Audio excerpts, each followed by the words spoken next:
నందమూరి నటసింహం బాలకృష్ణ గారి హీరోగా young director Bobby డైరెక్షన్లో ఫుల్ ఆఫ్ యాక్షన్ మూవీగా తెరకెక్కిన డాకు మహారాజ్ సంక్రాంతి పండుగ సందర్భంగా ఆదివారం నాడు రిలీజ్ అయి హిట్ టాక్ను సంపాదించుకుంది.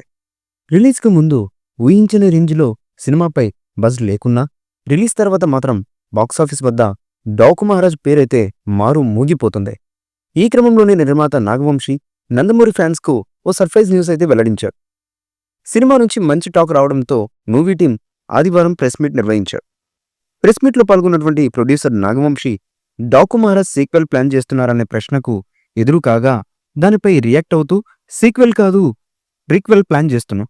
సినిమాలో గుర్రంపై చూపించిన ఓ సీన్ బేస్ చేసుకుని దాన్ని తెరకెక్కించేందుకు ప్రయత్నం చేస్తున్నామంటూ వెల్లడించారు నిర్మాత నాగవంశీ గారు.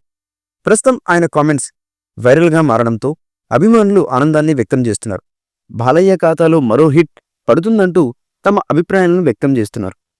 సీక్వెల్ కోసం ప్లాన్ చేస్తున్నట్లుగా ప్రకటిస్తూ గుర్రంపై కూర్చున్న తల లేని వ్యక్తిని కథను సినిమాగా చేసి డాకు మహారాజ్ సీక్వెల్ ప్లాన్ చేస్తున్నాం అంటూ చెప్పడం ఆడియన్స్లో ఆసక్తి అయితే నెలకొంది.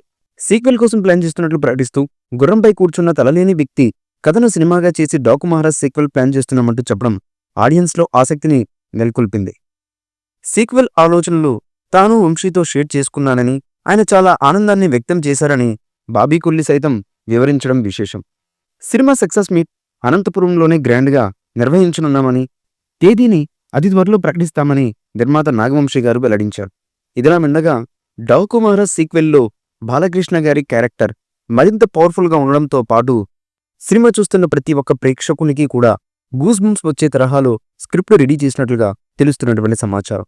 మరి డాకు మహారాజ్ సీక్వెల్ ఎలాంటి రికార్డ్స్ని క్రియేట్ చేస్తుంది, ఎంతటి సెన్సేషన్ హిట్ అవుతుందన్నది తెలియాలంటే మాత్రం మరికొంతకాలం వెయిట్ చేయక తప్పదు. ఈ మూవీపై మీ అభిప్రాయాన్ని కమెంట్ బుక్లో తెలియచేయండి. ఈ వీడియో మీకు నచ్చితే లైక్ చేయండి, షేర్ చేయండి, కమెంట్ చేయండి.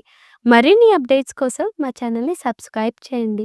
అలాగే పక్కనే ఉన్న గంట సింబల్ని గట్టిగా కొట్టండి.